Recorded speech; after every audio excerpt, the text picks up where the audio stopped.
Greetings and welcome to Infodome. Do you remember the first time you saw Iron Man, Thor, Hulk, Captain America, Black Widow and Hawkeye all on screen at one time? It was a dream come true for comic fans everywhere.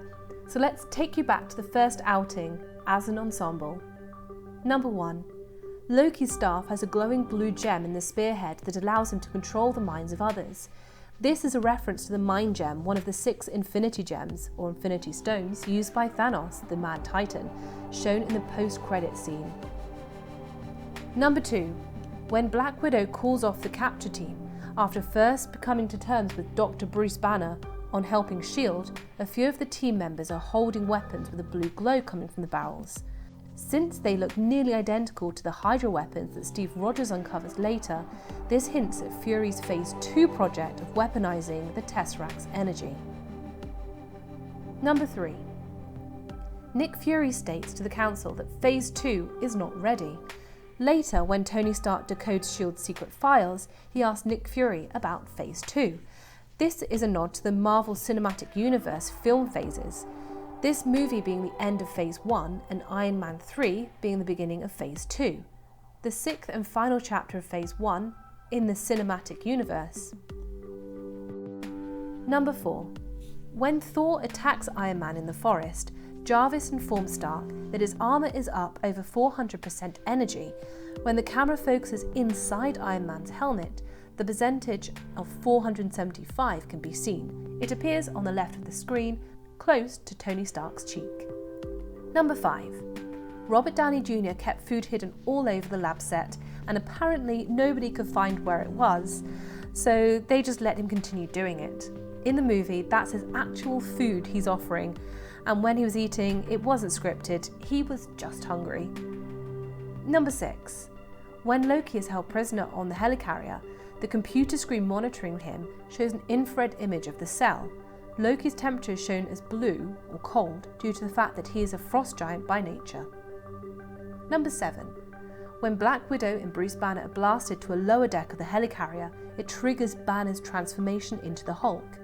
As he is transforming, he falls from a platform to the floor. On the floor is painted "Warning, contents under pressure," with small arrows which happen to be pointing to Banner. Number 8. When Nick Fury tells the Avengers of Agent Coulson's death, Tony's arc reactor is not glowing. This is a goof cinematically, but fan theory suggests that his heart is dead like his friend, since it glows before and after this scene. Number 9. The shocked expression of Loki after being slammed by the Incredible Hulk was created by animator Mark Chu, shaking Tom Hiddleston violently and repeatedly. Number 10. One of the biggest scenes in Avengers was the battle against the Chitauri in New York City, but it took a lot of Hollywood wizardry to get it. Because of tax incentives in other states and the difficulty of shooting battle sequences in busy New York streets, most of what we saw in the climax was faked. 4 weeks of shooting was done on East 9th Street in Cleveland, Ohio, as a substitute for New York's 42nd Street.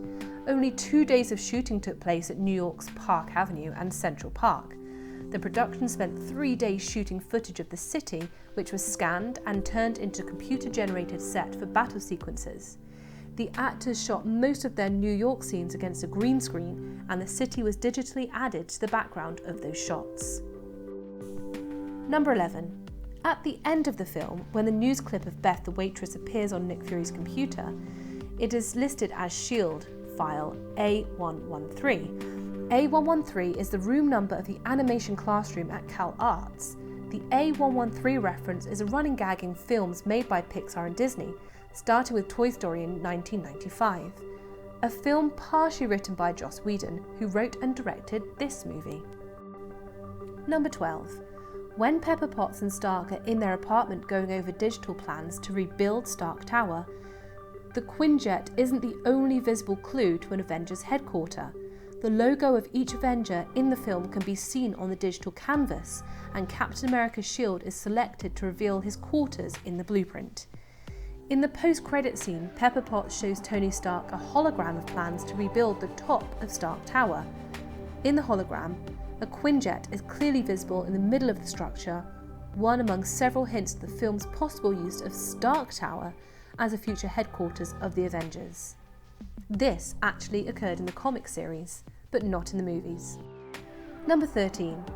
Gwyneth Paltrow is noticeably barefoot in all of her scenes in Stark Tower, while Robert Downey Jr. is in 3 or 4 inch platform shoes, just so he looks taller than she does. Number 14.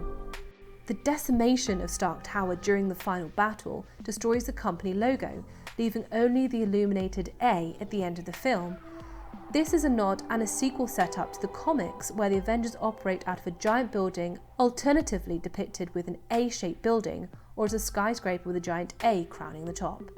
Number 15. Robert Downey Jr. asked the Marvel production manager permission to take away the letter A that was on the Stark Tower with him, but the production manager declined.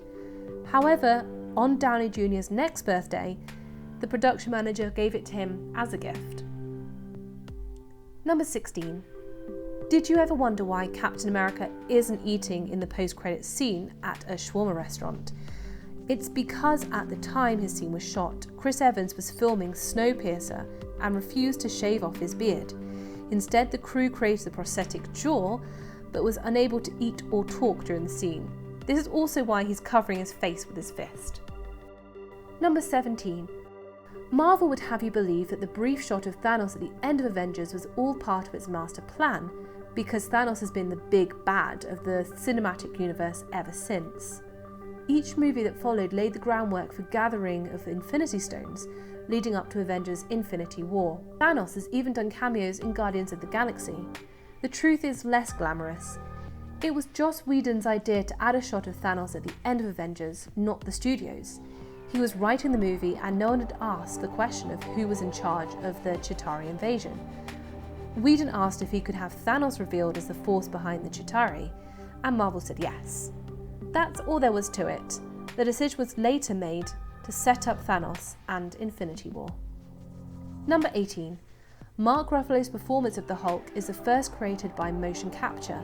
Previous live versions have either had Bruce Banner and the Hulk being played by separate people or were keyframe animated. Number 19. Studio editor Christopher Boyes has stated that he went through a complicated process to craft the Hulk's voice.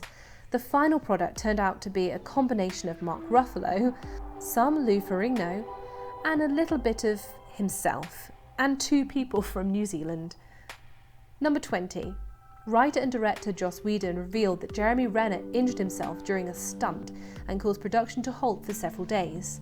During the final battle scene where Hawkeye crashes through a window, Renner, who performed the stunt himself, ripped a muscle from his back to shoulder. Thank you for watching. Please subscribe to our channel and click the bell button for more behind the scenes videos. Until next time.